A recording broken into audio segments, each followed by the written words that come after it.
Why did you end up deciding to make this your life work? I didn't decide. It happened. I was working for the Navy as a research psychologist, which is what I had been trained to do, in exactly the field that I was most interested in, with individual differences, test design, test construction, and so forth. And we waited until I had a job and a house and everything was perfect for our first child to be produced. And the child was born, perfect pregnancy. He was born screaming. He didn't stop screaming. He just kept yelling and screaming and carrying on. And it turned out that he was autistic. And we diagnosed him ourselves, my wife and I.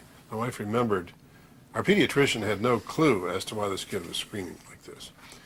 And he had never seen or heard of a kid that would do this. And when he was 2 years old, not the pediatrician, but the little boy, he was wandering around the house, staring into space, repeating nursery rhymes, ignoring us, pretending or acting as though we were pieces of furniture. My wife remembered reading something in one of her textbooks about a child like this.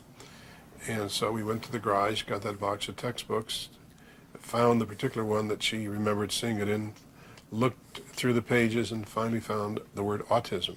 And that was 5 years beyond my PhD in psychology. And I'd never seen the word autism before.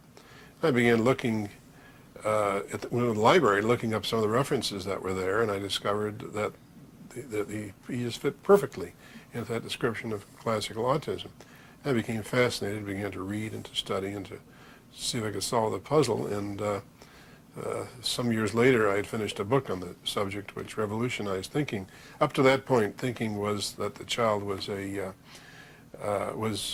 emotional problem, that the problem was strictly emotional, and that the child was physically normal. There's nothing wrong with the brain.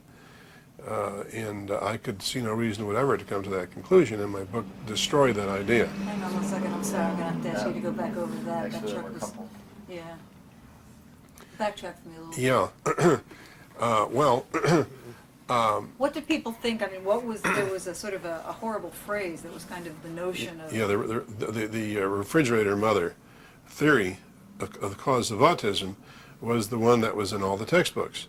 I went to the library after we discovered ourselves in this book that there was such a thing as autism and that our child seemed to fit that description. Went to the library, began reading about it in the psychiatric texts, and every single one of them proclaimed, they didn't just suggest, but they proclaimed as though a proven fact that autism was something that affected children who were biologically normal, but who had mothers that were like refrigerators, that had no emotion and no interest in the child, and except just to kind of care for his physical needs. And that's what caused autism. And I wanted to know, as an experimental psychologist, as a researcher, I wanted to know how they came to that conclusion. There was no evidence whatever. It was simply conjecture, but the conjecture wasn't presented as conjecture or speculation. It was presented as though it were absolute fact. And people were being trained to believe that, and to believe that the only treatment available was counseling of the mother to find out why she hated her child and didn't want the child.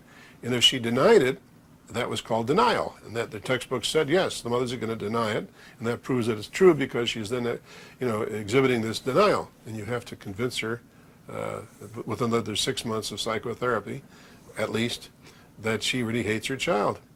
And that was what the textbooks all said, and I wanted to know why they believed it. I wanted to know what the real causes might be.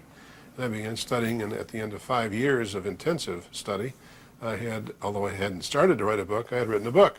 My notes kind of fell together in the form of a book. I submitted the book to a publisher. Immediately it won an award as a distinguished contribution to psychology. The publisher announced it worldwide in various ways, and I began receiving letters and phone calls from parents throughout the world who had been wondering what caused autism in their child. And that was the book was published in 1964, and my phone has not stopped ringing since then. The mail has been getting bigger every day since then, and I had no intention of starting a career, but that's what happened.